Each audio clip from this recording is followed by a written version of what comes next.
नमस्कार, स्वागत है आपका डे न्यूज में। मैं हूं आपके समक्ष आध्या सिन्हा। करवाऊंगी रूबरू शहर के ताजा तरीन खबरों से। लेकिन खबरों पे नजर डालने से पहले आइए नजर डालते हैं उन तमाम खबरों पे जो बनी है आज की सुर्खियां।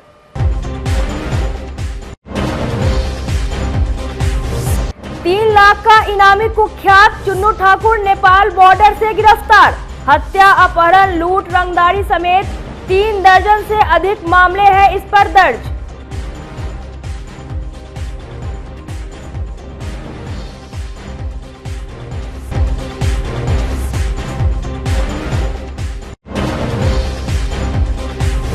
चुन्नू ठाकुर की पत्नी को हिरासत में लिए जाने पर समर्थक और रिश्तेदारों ने एसएसपी ऑफिस में ही कर दिया हंगामा।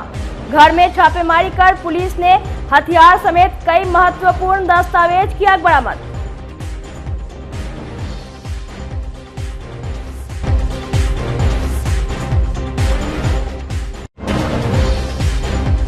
और हाल ही में जेल से बाहर निकला युवक ने अपने पड़ोसी को मार दिया गोली। हालत गंभीर, छानबीन में जुटी पुलिस।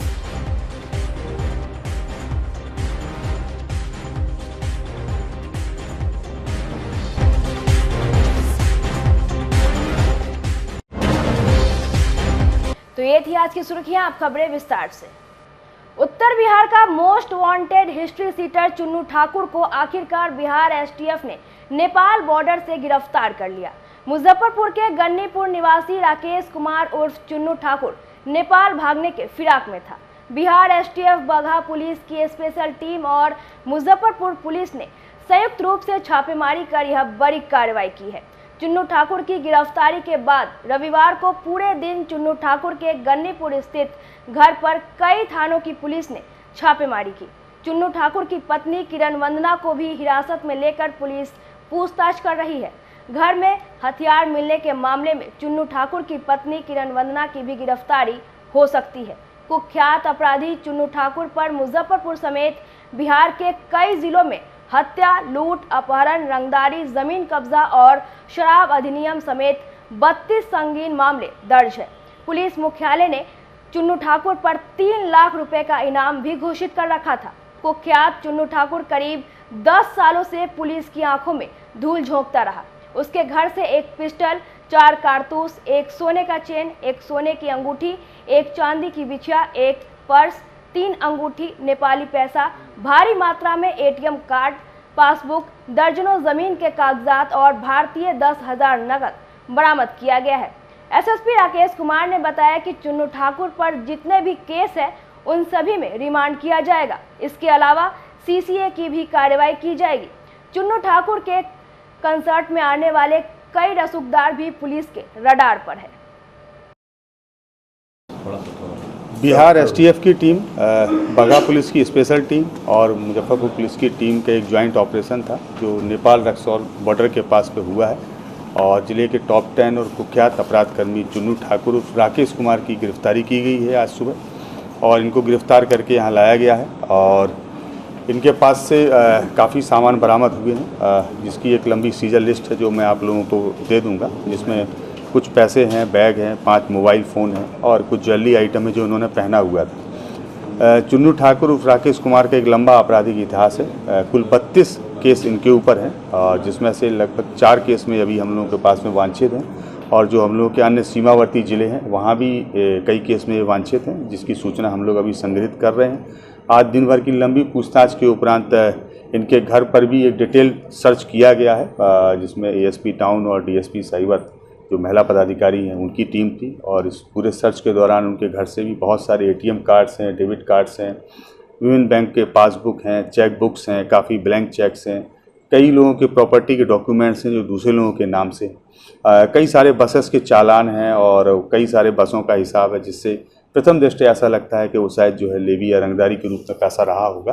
बहुत सारे डॉक्यूमेंट्स हम लोगों को मिले हैं जिसका हम लोग एक डिटेल एनालिसिस करेंगे और इन्वेस्टिगेशन के आधार पर जिसमें हम लोग फर्दर प्रोसीड करेंगे। इसी सर्च के दौरान उनके घर से एक ऑटोमेटिक पिस्टल भी बरामद हुई है और 4 राउंड गोलियां भी बरामद हुई हैं। सबके आधार पर उनकी जो पत्नी उनको भी हम लोगों ने डिटेन किया है और हम लोग इसमें भी पूछताछ कर रहे हैं और जो भी फर्दर डेवलपमेंट होंगे उससे आप लोगों को अवगत कराया जाएगा। कितने मामले दर्ज हैं इनके? अभी तक कुल 32 मामले इनके ऊपर दर्ज हैं और एक ये नेक्स्ट मामला जो वेपन मिला है उसके संदर्भ में एक अलग से केस दर्ज किया जाएगा। इन पर हत्या के केस कई है, कितने हैं? बहुत सारे केस दर्ज। कोई महत्वपूर्ण केस ऐसा है जो?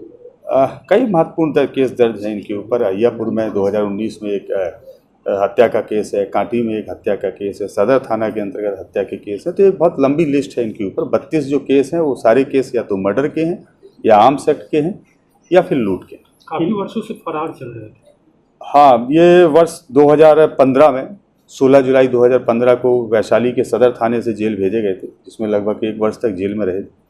उसके बाद से लगातार फरार थे जब जमात पे लौट के आए और उस दौरान इन्होंने 2017 से लेकर और अभी तक काफ़ी घटनाओं को अंजाम दिया है। और पिछले कई वर्षों में ये लगातार बिहार में जब से शराबबंदी हुई है तो मद्य निषेध से संबंधित जो कांड हैं उनकी भी उन कांडों में भी इनकी संलिप्तता कई बार प्रकाश में आती रही है। हम लोग उस आलोक में भी इनकी गिरफ्तारी पर काम कर रहे हैं। इन पर इनाम भी रखा गया था पुलिस? हाँ, इन पर जो है पिछले वर्ष जिला पुलिस के द्वारा ही प्रस्ताव भेजा गया था जिसमें 3 लाख रुपए का पुरस्कार मुख्यालय की तरह से इनके ऊपर रखा गया है और जिस टीम ने इन लोगों को अरेस्ट किया है। हिस्ट्री सीटर चुन्नू ठाकुर की गिरफ्तारी के बाद उसकी पत्नी किरण वंदना को भी पुलिस ने उठा लिया है। रविवार को चुन्नू ठाकुर एवं उनकी पत्नी किरण वंदना दोनों को मुजफ्फरपुर के एसएसपी कार्यालय लाया गया। प्रेस कॉन्फ्रेंस के दौरान ही एसएसपी कार्यालय के बाहर चुन्नू ठाकुर के समर्थक और कुछ रिश्तेदार पति पत्नी की गिरफ्तारी के विरोध में पुलिस मुर्दाबाद के नारे लगाने लगे। इन लोगों ने पत्नी को हिरासत में लिए जाने पर नाराजगी जताई। कहा कि चुन्नू ठाकुर के घर से कुछ भी बरामद नहीं हुआ है, इसके बावजूद उनकी पत्नी को फंसाया जा रहा है। हंगामा कर रहे लोगों ने पुलिस कस्टडी से चुन्नू ठाकुर की पत्नी किरण वंदना को छुड़ाने की कोशिश की। इस दौरान हंगामा कर रहे लोग और महिला पुलिस पदाधिकारी के बीच नोकझोंक भी हो गई। हंगामा की सूचना पर एएसपी टाउन और नगर थाने की पुलिस मौके पर पहुंची और लोगों को समझा बुझाकर शांत करवाया।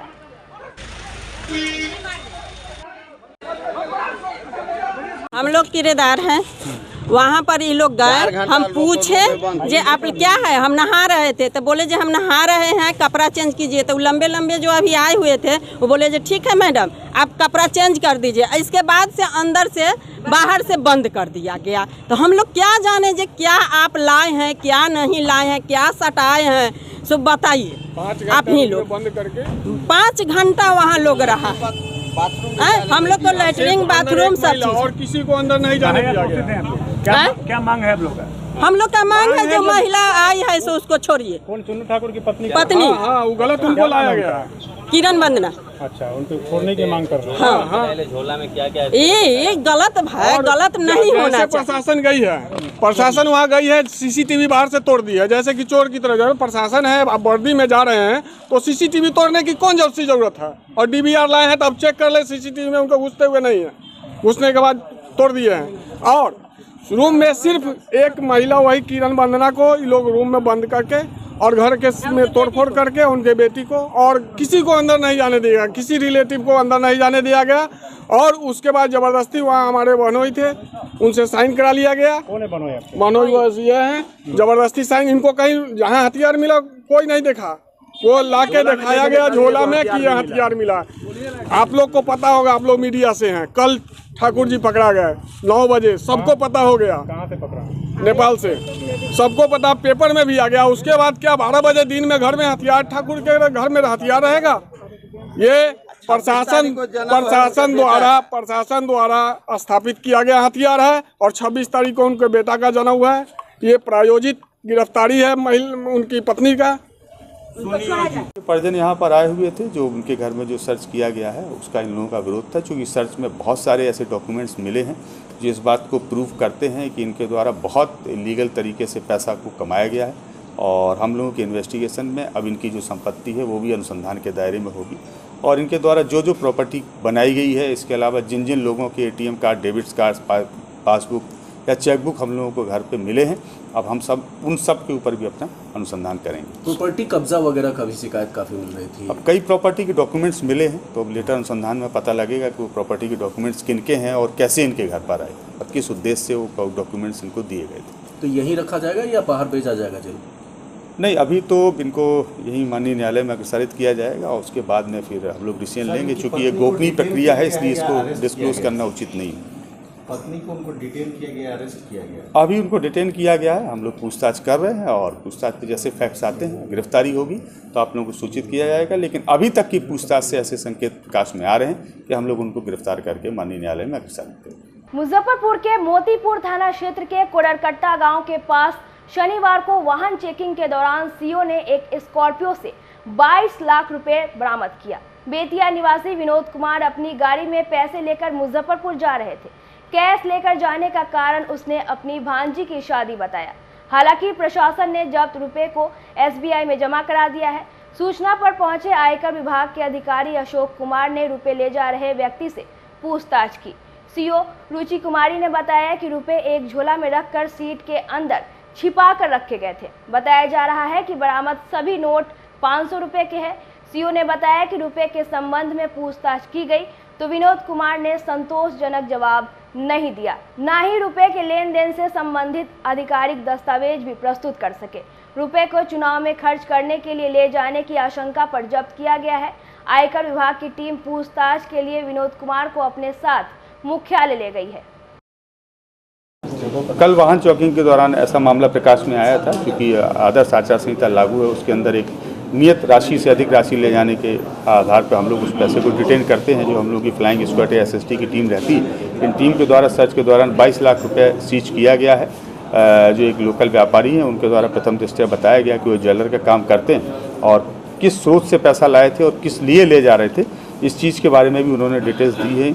चूँकि राशि बहुत अधिक थी, 10 लाख से ज़्यादा थी, इसलिए हम लोगों ने इनकम टैक्स को भी उसमें इन्फॉर्म किया है। इनकम टैक्स डिपार्टमेंट भी अपनी कार्रवाई कर रही है और फर्दर इसमें जो भी अगली कार्रवाई होगी वो आप लोगों को सूचित किया जाएगा। चुनाव में पैसा खपाने की कोई अभी इसमें कहना के लिए ले जा रहे थे पैसा? शिक्षा विभाग के अपर मुख्य सचिव के पाठक के नए आदेशों को लेकर अक्सर हलचल रहती है। अब एक बार फिर नए फरमान से शिक्षकों में आक्रोश बढ़ गया है। नए आदेश के तहत ईद के दिन भी शिक्षकों को प्रशिक्षण कार्यक्रम रख दिया गया है। शिक्षा विभाग के आदेश के अनुसार बिहार के 19,200 शिक्षकों को ट्रेनिंग लेनी है। इसे लेकर के पाठक के निर्देश पर शेड्यूल जारी किया गया है। सरकार के इस आदेश को लेकर बिहार के सरकारी शिक्षकों में काफ़ी रोष है। परिवर्तनकारी शिक्षक संघ के सदस्यों ने कहा कि सरकार को इस आदेश पर पुनर्विचार करने की ज़रूरत है।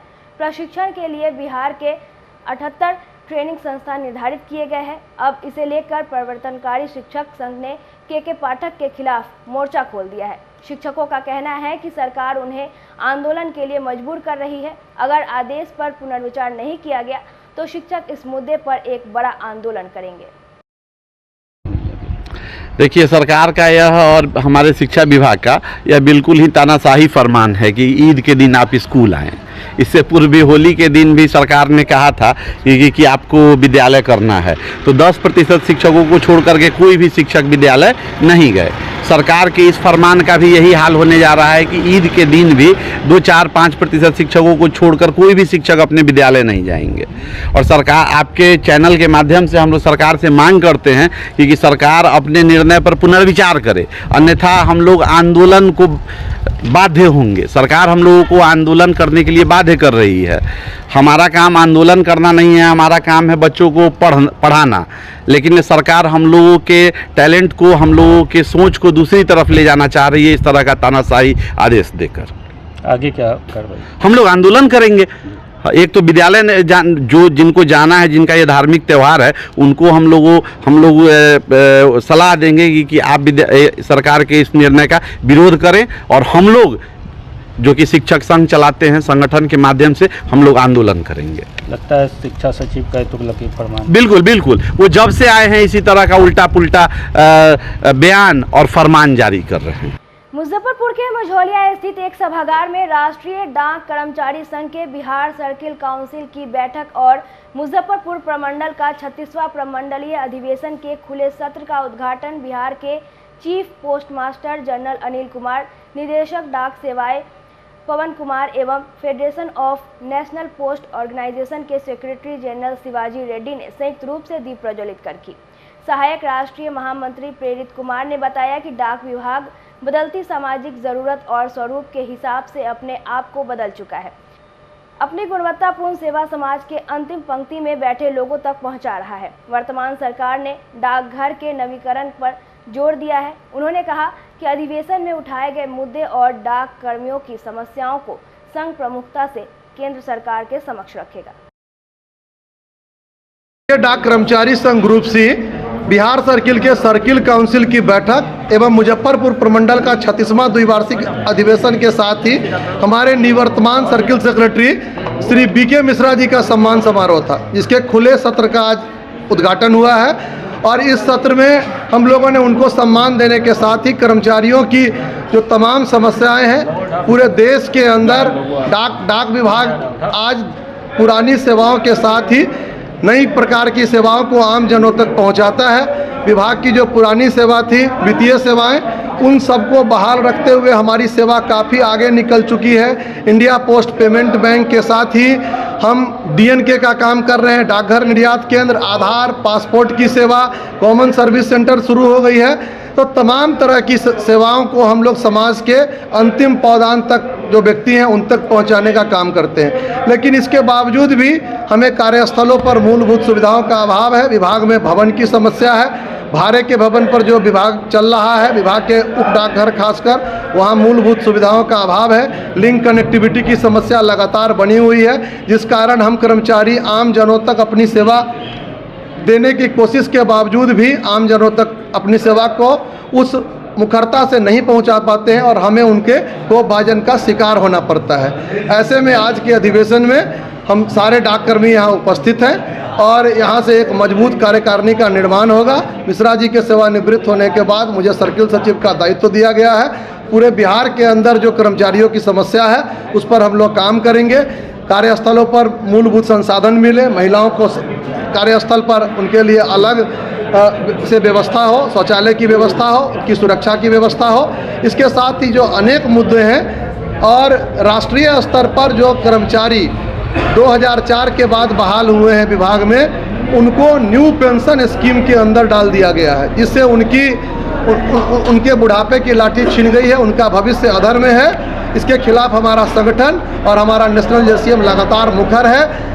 10 अगस्त को हम लोग पिछले बार रामलीला मैदान में उपस्थित होकर लाखों की संख्या में सभी विभाग के कर्मचारी वहां उपस्थित हुए थे और अपनी मांग को माने जाने तक हम लोग इसके खिलाफ आंदोलन करने का काम करेंगे। ग्रामीण डाक सेवकों की समस्या पूरे देश में ग्रामीण डाक सेवकों की संख्या लगभग 4 लाख से ज़्यादा है। ग्रामीण डाक सेवक विभाग के कार्यों को, योजनाओं को समाज के अंतिम पंक्ति तक जो लोग बैठे हुए हैं ग्रामीण क्षेत्र में, विशेषकर जहां तक बैंक की सेवा नहीं है, बैंक की सुविधा नहीं है, वहां तक पहुंचाने का काम कर रहे हैं। परंतु उन्हें सिविल सर्वेंट का दर्जा नहीं दिया गया है। उन्हें 5 घंटे का ही वेतन मिलता है। उनकी समस्या बनी हुई है। कमलेश चंद्रा कमेटी की पूर्णतः रिपोर्ट लागू नहीं किया गया है। उनका वेतन काफ़ी कम है। इन मुद्दों पर भी हमारा संघ लगातार निरंतर संघर्षशील रहा है। अंतर्राष्ट्रीय स्वास्थ्य दिवस के अवसर पर मुजफ्फरपुर के आम गोला स्थित ब्रह्मा कुमारी सुख शांति भवन में रविवार को ब्रह्मा कुमारी के मेडिकल विंग एवं रोटरी आम्रपाली द्वारा संचालित साप्ताहिक क्लिनिक में मेगा हेल्थ चेकअप कैंप लगाया गया, जिसमें शहर के प्रख्यात चिकित्सकों ने अपनी सेवाएं दी।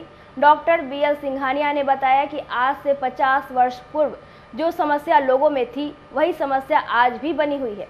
इसकी मुख्य वजह हवा, पानी और खान पान है। किसी भी इंसान को स्वस्थ रहने के लिए ये सब चीज़ें शुद्ध होनी चाहिए, जो आज उपलब्ध नहीं है। सरकार को भी इस ओर ध्यान देना चाहिए। अगर लोग अपना हवा, पानी और खान पान सही और शुद्ध कर ले तो 90% बीमारी स्वतः गायब हो जाएगी। आज हम लोग वर्ल्ड हेल्थ डे पर ब्रह्मा कुमारी के सभागार में उपस्थित हैं। बहुत कई सालों से हम लोग ये स्वास्थ्य डे मना रहे हैं। हमारी समस्याएं जो 10-15 साल पहले थी और हेल्थ के रिलेशन में जो आज हमारी समस्याएं हैं उनमें बहुत फ़र्क नहीं आया है। हवा, पानी और अन्न, ये 3 चीज़ें बेसिक होती हैं किसी भी अच्छे स्वास्थ्य के लिए। और अभी ना तो हम लोगों को अच्छी साफ स्वस्थ हवा मिल पा रही है, न साफ अच्छा स्वस्थ पानी मिल पा रहा है, और जितना भी खाद्य पदार्थ हम लोग बाज़ार से लेके खा रहे हैं वो सारा पॉल्यूटेड है। इस स्थिति में कोई स्वस्थ कैसे रहेगा? बहुत सारी चीज़ें हैं जो गांव से लेके शहर तक जिनमें चेंज आना चाहिए था, चेंज होना चाहिए था। सरकार को, प्रांत की सरकार को, प्रदेश की सरकार को, सेंटर की सरकार को और आम पब्लिक को, इन सब लोगों को मिलकर के एक काफ़ी मेहनत करनी पड़ेगी, एक समझदारी विकसित करनी पड़ेगी ताकि हमारा देश स्वस्थ और संपन्न हो। इनरविल लिच्छवी ने वर्ल्ड हेल्थ डे के अवसर पर मुजफ्फरपुर के जिला स्कूल में किलकारी संस्था के बच्चों के साथ अवेयरनेस प्रोग्राम का आयोजन किया। कार्यक्रम में लगभग 300 बच्चे शामिल हुए। मौके पर उपस्थित डॉक्टर अर्चना और डॉक्टर प्रियंका ने बच्चों के बीच स्वास्थ्य संबंधी जानकारी दी। बच्चों ने भी ढेर सारे सवाल किए। स्वास्थ्य को कैसे सही रखना है, साफ सफाई के बिना किन किन रोगों के शिकार बच्चे हो सकते हैं, इन सब बातों की जानकारी दी गई। इस अवसर पर अध्यक्ष श्वेता गुप्ता, ईला सिन्हा, मीरा श्रीवास्तव, वंदना विजय लक्ष्मी, मृदुला रानी और किलकारी की ओर से पूनम राजीव सहित अन्य सदस्य उपस्थित रहे। तो हम लोग बात करेंगे हेल्थ और हाइजीन पे, ठीक है? What is health and what is hygiene? Health क्या होता है? सबको पता है हेल्थ क्या होता है? टूटी फूटी बात है, हमारा जो शरीर है वो स्वस्थ होता है तो बोलते हैं हेल्थी है ना। मतलब कोई भी चीज जो स्वस्थ है वो हेल्थ से भरी हुई है, ठीक है? एंड हाइजीन इज आप उसकी साफ सफाई, उसका देखभाल, उसको कितने अच्छे से रखते हैं, ठीक है? अच्छे हेल्थ के लिए अच्छा हाइजीन हैबिट होना चाहिए, ठीक है? तो हम बात करेंगे कि हेल्थ एंड हाइजीन की बात करना क्यों जरूरी है और कैसे हम लोग हेल्दी रह सकते हैं हेल्दी हाइजीन हैबिट्स को अपनाकर। तो हमें हेल्दी रहना क्यों जरूरी है? जब हम हेल्दी रहेंगे तो फिर हम क्या करेंगे? हमारा माइंड एक्टिव रहेगा, बॉडी एक्टिव रहेगी, हम रोज अच्छे अच्छे काम कर सकेंगे और पूरी ऊर्जा के साथ काम कर सकेंगे। लेकिन अगर हम बीमार रहेंगे तो हम सुस्त रहेंगे, हमारा किसी काम में मन नहीं लगेगा, कोई अच्छी बात भी बोलेगा तो मन करेगा बस जाकर उठ। मारवाड़ी युवा मंच मुजफ्फरपुर संस्कृति शाखा की ओर से रविवार को ड्राइंग कंपटीशन का आयोजन किया गया, जिसमें 35 बच्चों ने प्रतियोगिता में भाग लिया। यह प्रतियोगिता उम्र के अनुसार 3 ग्रुप में विभाजित की गई। प्रतियोगिता में पेड़ बचाओ, स्वतंत्रता सेनानी एवं कई स्मारक जैसे विषयों पर ड्राइंग बनाने को दी गई। पहले ग्रुप में अद्विक नथानी, अयांश अग्रवाल और समर्थ भीमसेरिया, दूसरे ग्रुप में तानसी अग्रवाल, तन्वी चाचान और दिशा केजरीवाल और तीसरे ग्रुप में आयना नीलेश, अंशिका खेतान और नाजिया प्रवीण को क्रमशः प्रथम, द्वितीय एवं तृतीय स्थान प्राप्त हुआ। कार्यक्रम में ऋतु खेतान, प्रीति अग्रवाल, संस्कृति शाखा अध्यक्ष सोनल अग्रवाल, शाखा मंत्री राखी खेतान, कार्यक्रम संयोजिका वर्षा बंका एवं सदस्य नेहा अग्रवाल, दीपिका जाजोदिया, सलोनी टेकरीवाल, पूजा खेतान, पूजा बरोलिया, कोमल गोयंका, उर्मिला अग्रवाल मौजूद रही। संस्कृति शाखा एंड हैप्पी फेसेस ने यह आयोजन किया ड्राइंग कंपटीशन फॉर किड्स। ये 3 भागों में विभाजित किया गया है। पेड़ बचाओ अभियान, किसी को अपना ये फेवरेट मॉन्यूमेंट एंड देशभक्ति के ऊपर किसी भी देशभक्त का एक फ़ोटो बनाना था। इसमें हमारी अध्यक्षा सोनल अग्रवाल, शाखा मंत्री राखी खेतान एवं पूर्व अध्यक्षा ऋतु खेतान भाभी थी। मैं इसकी पीडी हूँ, वर्षा बंका। ये हमने इसलिए आयोजित किया क्योंकि बच्चों का भी नया सेशन नहीं स्टार्ट हुआ है, तो हमने ये ड्राइंग कंपटीशन किया कि ताकि बच्चों का थोड़ा सा मन लगे एंड वो लोग थोड़ा एंजॉय कर पाए, और ये फन फील्ड एक्टिविटी हमने इसलिए बच्चों के लिए आयोजित किया है। मुजफ्फरपुर के साहिबगंज में एक युवक ने अपने पड़ोसी युवक को ही गोली मारकर गंभीर रूप से जख्मी कर दिया। घटना माधोपुर हजारी पंचायत के वार्ड नंबर 13 की है। बताया गया कि बुदाई शहनी के 19 वर्षीय पुत्र श्रीराम शहनी को बगल के ही चंदन कुमार ने गोली मारी है। चंदन हाल ही में जेल से छूटकर बाहर आया है। घटना को अंजाम देने के बाद से वह फरार है। सूचना मिलते थानाध्यक्ष सिकंदर कुमार फौरन मौके पर पहुंच गए और घायल को CSC भेजवाया। वहां प्राथमिक उपचार के बाद डॉक्टर ने उसे एसकेएमसीएच रेफर कर दिया। जख्मी श्रीराम सहनी को हाथ और पेट में गोली लगी है। घटनास्थल का जायजा लेने के बाद सरैया एसडीपीओ कुमार चंदन ने बताया कि युवक को हाथ में एक गोली मारी गई, जो हाथ को छेदते हुए पेट में जाकर लग गई। एसडीपीओ ने मामले की छानबीन कर परिजनों को कार्रवाई का भरोसा दिलाया। परिजनों ने बताया कि वे घर से खाना खाकर सुबह करीब 10 बजे वकील राय के बथान पर गया। वहीं चंदन कुमार ने हाथ और पेट में गोली मार दी। इन लोगों ने कहा कि चंदन आपराधिक मामले में जेल जा चुका है। घटना का कारण स्पष्ट नहीं हो सका है। पुलिस का कहना है कि आरोपी की गिरफ्तारी के लिए छापेमारी की जा रही है। घर से आया है खाना खा के यहाँ पे बथान पे वो लड़का बुला के घर में उसी गोली मार दिया सीना में और हाथ में। कौन आपका भाई था? हाँ मेरा भाई है, उसका नाम श्रीराम कुमार है, उसका उम्र 18 साल है। कौन गोली मारा है? चंदन कुमार माधोपुर हजारी का है, घर के पास में गया है। क्या करता है? पता नहीं क्या करता है, और घर पर कुछ नहीं हुआ है। रानी कुमारी। मेरा भाई का नाम श्रीराम कुमार सहनी है और हमको सूचना मिला है कि मेरे भाई को दिनारा के बेटा चंदन कुमार, जो पहले से कुख्यात अपराधी है, कई मामलों में उसका केस दर्ज है, मेरे भाई को बुलाकर पता नहीं उन दोनों के बीच में क्या बात हुआ है। मेरा भाई छोटा सा है, उसको गोली उसने मार दिया है, यही मुझे सूचना मिला है। हम दानान फरान में उसको इलाज के लिए साहेबगंज लेकर गए हम लोग, और वहाँ से रेफर कर दिया गया है मुजफ्फरपुर के लिए। अभी उसकी स्थिति बहुत नाजुक है। आपका क्या नाम हो गया? मेरा नाम छोटे लाल सहनी हुआ। पिता का नाम? बुधाई सहनी हुआ। घर कहाँ हो गया? 8 नंबर 13। विवाद वगैरह भी हुआ था? विवाद पहले से हमसे कुछ भी नहीं है। अच्छा, ये लोग साथ ही पे रहता था? नहीं, ये बाहर रहता है मेरा भाई। अब तो भाई बाहर रहता है? बाहर रहता है, वो एक्सपोर्ट लाइन में काम करता है। घर यहाँ कब आया था? घर अभी होली के पहले आया था वो। हाँ, इसलिए मारा, इसका कुछ पता नहीं? नहीं, ऐसा कोई सूचना नहीं है, पर जो मारा है लड़का उसका पहले ही अपराधी है, चारों भाई अपराधी है। नहीं नहीं, उससे हमारा कोई दुश्मनी नहीं है। पहले वो तो गोली मार दिया है, गाँव का छोकरा है, वो खाना बथान पड़ा मतलब घर से, और गोली मार के या वो भाग गया है। क्या विवाद था? कुछ ना, कुछ भी बात पहले से ना रहा, और पहले झगड़ा उड़ा छोकरा पहले से ना कहे। घटना है इमलिया ढाला। लड़का का कैसे दोस्त था कि क्या था? वो साला पटनौरे था, एक जगह रहने वाला था, वो ऐसे किया। हाँ, और सुनते हुए अपराधी था? हाँ, डकैती करता है, दिन भर तो वही काम करता है छोकरा। जेलों में गया था? हाँ, जेलों में आया था। वो कितना मर्डर कर दिया कि भैया जेल से आया था बाहर? वो को महीना आगे छूटल है जेल में से। क्या नाम है उसका? नोमी नहीं जानता है उसको, नाम नहीं जानता? नाम नहीं जानता। इनको गोली लगी है, घायल हैं? हाँ। क्या वो गोली लगी? इनका 2 गोली लगल बा। कहाँ? एगो हाथ में, एगो सीना पर। क्या बजे आपको सूचना मिला था? 12 बजे हमरा मिला है। कौन जो गोली मार दिया था? वो इमली ढाला से थोड़ा एगो किशोर का मिल का बगल में। वो अकेले? प्रखंड साहेबगंज है। अच्छा चाचा, वो अकेले था अपराधी की और कोई था? अब तो सांस में ना देखनी, कोई पूरा लॉक हवा कि हम गया तो सुना है कि वही मरा है। कौन सूचना दिया था आपको बेटा को गोली मारी? वही बहुत गांव के लोग वहाँ घेर के रखा। उनका क्या नाम है? घायल जो उनका क्या नाम है? श्रीराम कुमार सहनी। कितना उम्र है? 19 बरस। क्या करते हैं? पहले तो दिल्ली में लगा कमात पड़त लगा, तो छोड़ के आ लगा घर है, 1 महीना आला 1.5 महीना का घर। अभी स्थिति क्या है?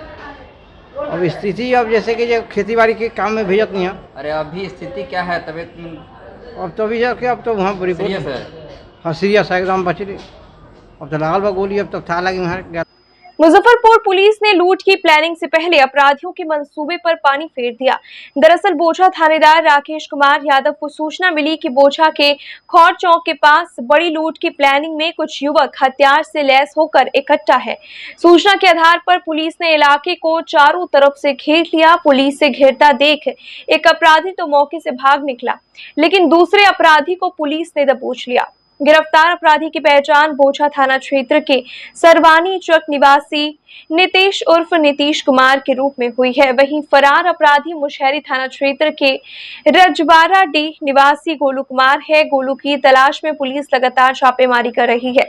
पकड़े गए युवक के पास से पुलिस ने एक देसी कट्टा, 2 जिंदा गोली, एक चाकू, कैश और मोबाइल फोन बरामद किया है। इस संबंध में एडिशनल एसपी पूर्वी शहरियार अख्तर ने बताया कि नीतीश ने कई बड़े आपराधिक घटनाओं में अपनी अपनी संलिप्तता स्वीकार की है। कल करीब 4 बजे बुछा थाने को सूचना मिली कि कुछ अपराधी किस्म के जो है लड़के खौर चौक के पास, खौर चौक है बुछा में, वहाँ पे मतलब किसी घटना को अंजाम देने के लिए खड़े हैं। सूचना के आधार पे थानाध्यक्ष अपनी टीम के साथ वहाँ पे पहुँचे तो वहाँ पे थाने की गाड़ी को देखकर 3 लड़के थे, भागने लगे, जिसमें से एक लड़के को गिरफ्तार किया गया जिसका नाम नीतीश कुमार उर्फ दीपक कुमार है, जो सरबनीचक का रहने वाला है, और 2 अपराधी जो है भागने में फरार हो गए। तो पकड़ाए अभियुक्त नीतीश कुमार उर्फ दीपक कुमार के पास से एक लोडेड देसी कट्टा और एक गोली और एक चोरी का मोबाइल बरामद किया गया। जब उससे पूछताछ किया गया कि 2 लड़के और कौन भागे, तो वो सिर्फ एक लड़के के बारे में जान रहा था, गोलू कुमार, जो रजवाड़ा मुशहरी थाने का रहने वाला है। दोनों अगल बगल ही गांव है, थाना वो मुशहरी पड़ता है। तो ये जो है नीतीश कुमार उर्फ दीपक कुमार की जो है पहले भी रेड वेड हुआ है। एक सितंबर महीने में 2023 में गैस गोदाम है आपको मुरादपुर चौक में, तो वहाँ पे इन्होंने लूट किया था, जिसमें अजय थे, अजय अरविंद सहनी, अजय सहनी, और ये फरार चल रहा था। तो इसी बीच इसने एक ये पकड़ा गया और अभी एक 30 तारीख को 30 तारीख नहीं, ये 1 अप्रैल को एक CS ये माइक्रो फिनांस है, भारत माइक्रो फिनांस, उसके साथ लूटपाट की घटना को अंजाम दिया था। तो उसमें भी ये गोलू और ये नीतीश शामिल है। एक और लड़का है, जब गोलू पकड़ाएगा तो उसके बारे में बताएगा। इन लोग का मोटिव क्या रहता है लूटपाट का? हाँ, वही लूटपाट का पहले भी मतलब इन लोग का आपराधिक इतिहास रहा है। गोलू तो अभी आपराधिक इतिहास पता नहीं चल पाया गोलू का, लेकिन नीतीश जो है कई कांडों में फरार चल रहा था, जिसमें इसकी गिरफ्तारी हुई है।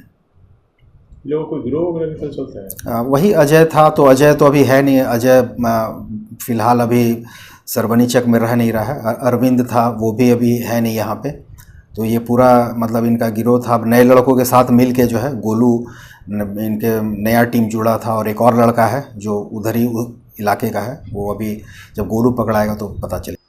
6 दशक पहले बागमती परियोजना के तहत बागमती नदी के दोनों किनारे बांध कर लोगों की सुरक्षा और जानमाल की रक्षा के साथ साथ बागमती की पुरानी धारा की उड़ाही कराकर उसे पुनर्जीवित करने की योजना अभी भी अपने मुकाम से पीछे है। हर साल इस परियोजना पर काम करने की कवायद शुरू तो की जाती है, लेकिन बागमती नदी की उफान में यह परियोजना कहीं न कहीं विलीन हो जाया करती है। परियोजना के अनुसार जहां बागमती नदी के दोनों तटबंधों पर बांध का निर्माण पूर्ण करना है, वहीं बागमती नदी की उपधारा को भी पुनर्जीवित किया जाएगा। इसके तहत मुजफ्फरपुर के मीनापुर तक लिंक चैनल का निर्माण कराकर 50,000 क्यूसेक पानी बागमती की वर्तमान धारा से पुरानी धारा में प्रभावित किया जाएगा, जिससे बाढ़ के प्रभाव में कमी आएगी और बागमती नदी के तटबंध पर दबाव कम होगा। साथ ही लोगों की सिंचाई की सुविधा भी उपलब्ध होगी। गौरतलब है कि बागमती नदी के जलस्तर में वृद्धि होने से कुछ क्षेत्रों में बाढ़ की स्थिति उत्पन्न हो जाती है और तटबंध पर खतरा उत्पन्न हो जाता है। निर्माण के बाद उसमें कमी आएगी। मालूम हो कि बागमती बूढ़ी गंडक नदी जोड़ योजना के तहत बेलवा मीनापुर लिंक चैनल के निर्माण पर 130 करोड़ 88 लाख 57 हजार रुपए खर्च करने को मंजूरी राज्य मंत्रिमंडल की बैठक में दी गई है। 1 दशक पूर्व सिवाईपट्टी मुजफ्फरपुर मीनापुर से शिवहर होते बेलवा बैरगनिया नेपाल तक नक्सलियों का सेफ जोन बागमती की पुरानी धार को माना जाता था, जो किसी घटना को अंजाम देने के बाद पुरानी धारा के रास्ते नेपाल चले जाते थे या नदी की धारा में झाड़ झंखाड़ के बीच छुप जाते थे। कभी नक्सलियों के लिए सुरक्षित मार्ग बनी बागमती नदी की पुरानी धारा अब खुदाई के बाद किसानों के लिए सोना उगाने लगेगी। खुदाई कार्य पूरा हुआ होता तो पूर्वी चंपारण, शिवहर और मुजफ्फरपुर के कई गांवों तक किसानों के हरित क्रांति का सपना पूरा हो जाता, साथ ही बाढ़ से भी बचाव होता। इस संबंध में मुजफ्फरपुर के DM सुब्रत कुमार सेन ने बताया कि जल संसाधन विभाग के अंतर्गत निर्माणाधीन बागमती परियोजना में भू अर्जन को लेकर परेशानी आ रही है। इस परियोजना को 5 चरणों में पूरा करना है, जिसमें बहुत सारे किसान ऐसे हैं जो अपनी भूमि नहीं देने पर अडिग हैं। हालांकि प्रशासनिक स्तर पर ऐसे किसानों से बातचीत कर समझा बुझकर उन्हें मुआवजा मुहैया कराकर परियोजना के शेष कार्य को करने की कवायद चल रही है। उन्होंने बताया कि अभी हाल में मेजरगंज के पास 3 किसानों को मुआवजा भुगतान कर वादा खत्म कराया गया है। वहीं कुछ और किसानों ने भी मुआवजा के लिए आवेदन दिया है, जिसे यथाशीघ्र भुगतान कर कार्य को आगे बढ़ाया जाएगा। उन्होंने कहा कि जल संसाधन विभाग के इस अभियान में गति लाने के लिए भू अर्जन विभाग के पदाधिकारी और एग्जीक्यूटिव इंजीनियर के साथ बैठक की है, ताकि सरकार के द्वारा आवंटित राशि का सही और बेहतर उपयोग कर परियोजना को पड़ाव तक पहुंचाई जाए। नहीं, बागमती में है कि तटबंध निर्माण का काम जो है वो कई साल पहले शुरू हुआ था, लेकिन विभिन्न कारणों से, खास करके जो उसमें भूमि अधिग्रहण की कार्रवाई है, जो मैंने अभी 1-2 बार रिव्यू किया है और जो मुझे समझ में आया है, और ये कई जिलों से इस प्रोजेक्ट को होना है, जो दोनों साइड में नदी के जो तटबंध बनेगा, तो उसमें लोगों का काफ़ी संख्या में विस्थापन है। कुछ लोग मुआवजा लेने में मनाही कर रहे हैं। तो उसमें अभी पिछले 10 दिन पहले हम लोगों ने अनुमंडल पदाधिकारी को, भू अर्जन पदाधिकारी को और जो एग्जीक्यूटिव इंजीनियर हैं इस प्रोजेक्ट के, उनको एक साथ हम लोगों ने टीम के रूप में भेजा था। लोगों को समझाया भी गया है, और एक मेजर स्थान जहाँ पर काम को रोका गया था वहाँ काम भी शुरू हुआ है। 3 लोगों का भुगतान था, वो क्लियर हुआ है। 10 लोगों का और आवेदन आ गया है, वो भी 2 दिन में हम लोग क्लियर कर रहे हैं। तो इसमें ये चूँकि बड़ा प्रोजेक्ट है, ये एक फ़ेज़ की हम बात बता रहे हैं, जो मेरी जानकारी है 5 फेज़ में शायद ये प्रोजेक्ट है, और कई सारे ज़िले हैं इसमें। तो इसको हम लोग देख रहे हैं, जो प्रायोरिटी के बेसिस पे जहाँ जल संसाधन विभाग काम करेगा, मशीनरी मोबिलाइज़ करेगा, हम लोग बिल्कुल उसको सपोर्ट करेंगे, और तेज़ी से जो भी राशि हम लोग को प्राप्त हुई है उसका हम लोग भुगतान भी करेंगे। लोगों से भी अपील है कि इसमें आप लोग भरसक मदद करिए, किसी तरह के बहकावे में नहीं आइए। आपके नाम से अगर पंचायत और उसका नोटिस गया हुआ है तो आप अपना आवेदन जमा करिए, और हम लोग जो है उसमें भुगतान इमीडिएटली इंश्योर कराएंगे। विधिक सेवा प्राधिकार पटना की ओर से 11 मई 2024 को मुजफ्फरपुर में आयोजित होने वाले राष्ट्रीय लोक अदालत अब 13 जुलाई 2024 को आयोजित किया जाएगा।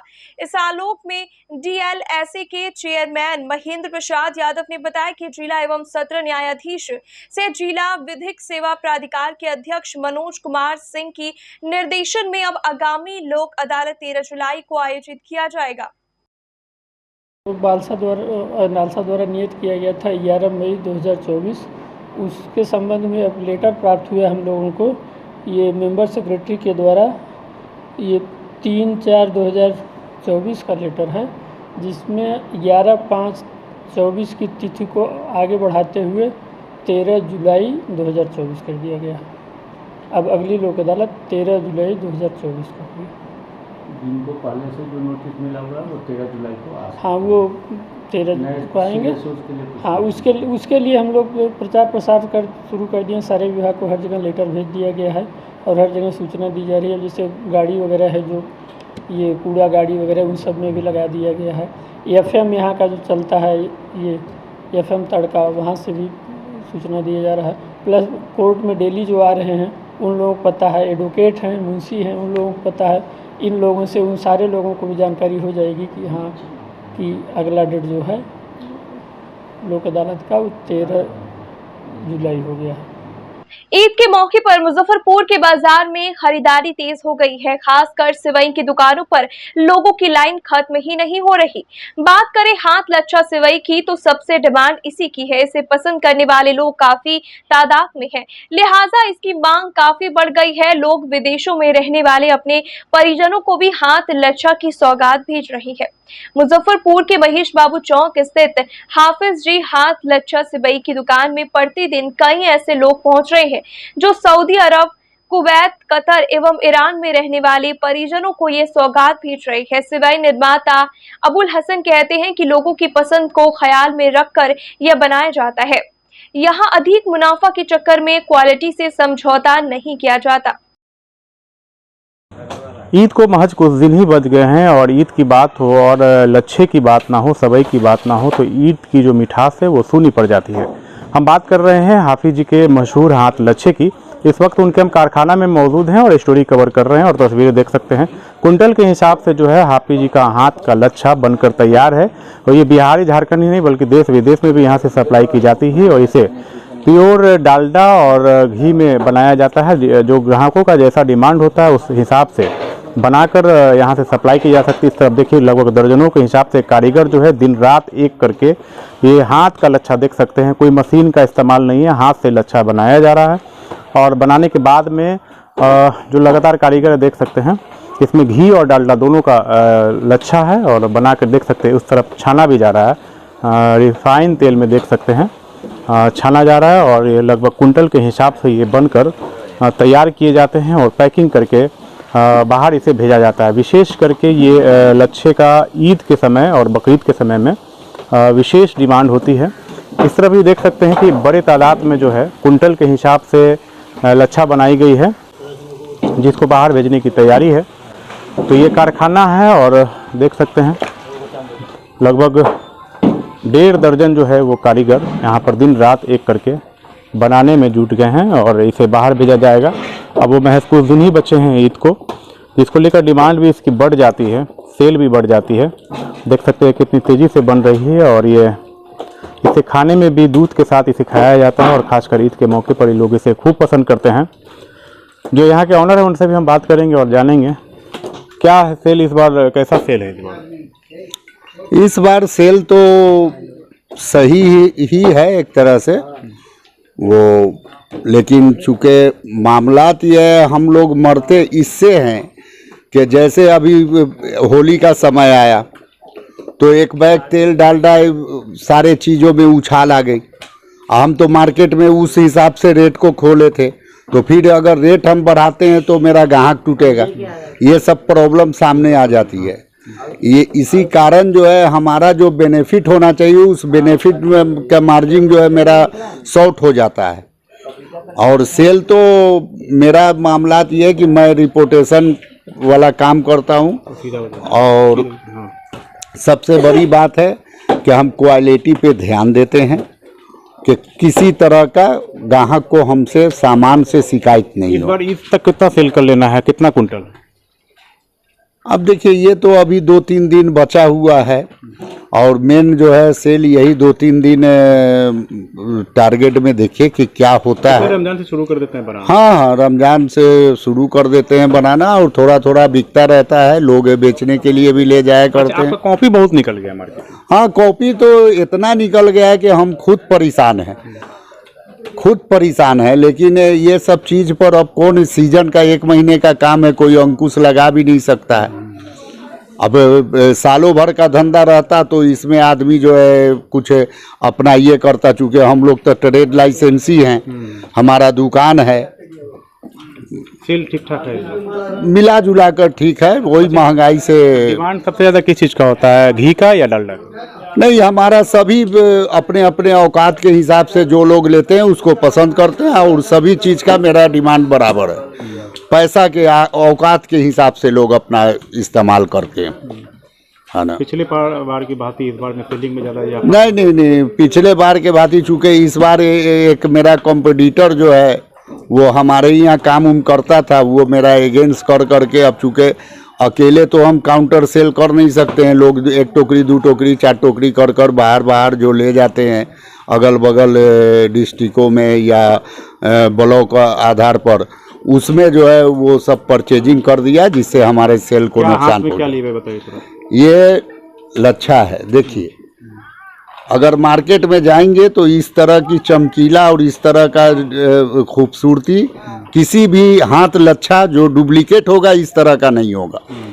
ये इतनी बात की शुद्धता का इसमें सबसे बड़ी गारंटी है। और तेल रिफाइन जो भी हम रिफाइन या डालडा जो भी यूज करते हैं ब्रांडेड यूज करते हैं, जो सब लोग इसे पसंद भी करते हैं। हाँ, लोग पसंद क्यों नहीं करेंगे, अच्छी सामान का कदर क्यों नहीं है, एकदम है। तो अबुल हसन को सुन रहे थे आप, जो कि यहाँ के ऑनर हैं और हर साल ईद के मौके पर बड़े पैमाने पर जो है हाथ के लच्छा को बनाकर बिहार झारखंड समेत विदेशों में भी सप्लाई किया करते हैं और इस बार भी इनकी डिमांड खूब है। इन्होंने कहा कि इनका कई सारा कॉपी जो है बाजार में आ चुका है, लेकिन उन पर लोग ना जाए, और अगर हाफिज जी का ओरिजिनल हाथ का लच्छा खाना है तो इनके पास एक बार ज़रूर है, और ईद के मौके पर ये कुंटल के हिसाब से बाज़ारों में सप्लाई किया करते हैं। कैमरा पर्सन रविकांत के साथ आमिर, डे न्यूज़, मुजफ्फरपुर। नहाय खाए के साथ 12 अप्रैल से चैती छठ की शुरुआत होगी। 13 अप्रैल को खरना पूजा होगा, 14 अप्रैल को अस्ताचलगामी और 15 अप्रैल को उदयमान सूर्य को अर्घ्य प्रदान करने के बाद व्रती पारण करेंगे। छठ हिंदुओं के महान पर्वों में से एक है, जिसमें व्रती के अलावा घर के सभी सदस्य श्रद्धा भाव से भगवान सूर्य की उपासना करते हैं। घर में पवित्र तरीके से प्रसाद के लिए ठेकुआ बनाया जाता है। साथ ही फल एवं मिष्ठानों को बांस से बनी डाला में सजाकर कृत्रिम छठ घाटों या नदी तालाबों पर सूर्यदेव को अर्घ्य प्रदान करते हैं। ज्योतिषाचार्य प्रभात मिश्र ने बताया कि सनातन धर्म में सूर्य उपासना का विशेष महत्व है। सूर्य उपासना करने से शारीरिक और मानसिक कष्टों से मुक्ति मिलती है। साथ ही कुंडली में सूर्य मजबूत होता है। कुंडली में सूर्य मजबूत होने से करियर और कारोबार में मन मुताबिक सफलता मिलती है। कालांतर से भगवान भास्कर की विधि विधान से पूजा की जाती है। सूर्य उपासना के लिए बिहार के वैदिक काल से लोक आस्था का महापर्व छठ पूजा की जाती है। 4 दिवसीय पर्व की शुरुआत नहाय खाए के दिन से होती है। चैती छठ में जो है 12 तारीख को नहा खाए लोग करेंगे। नहा खाए के साथ यह 4 दिवसीय व्रत आरंभ हो जाता है, और इसमें नहा खाए के साथ व्रत में जो है जो व्रती चैती छठ करती हैं उस दिन जो है स्नान ध्यान करके अपना जो है आहार ग्रहण करती हैं और भगवान को भोग लगा करके यह व्रत शुरू करती हैं। और 13 को जो है वह खरना होगा, और 14 तारीख को सायंकालीन अर्घ होगा, जो 3 बजे से लेकर के और 4:30 के बीच में होगा। और 15 तारीख को जो है प्रातःकालीन अर्घ होगा, जो सुबह के 5:30 से लेकर के 6 बजे तक लोग अर्घ प्रदान करेंगे। और इसी के साथ जो है चैती छठ का समापन हो जाएगा, और फिर जो है रामनवमी का उत्सव रहेगा। उसके बाद 18 तारीख को विजयादशमी का उत्सव रहेगा।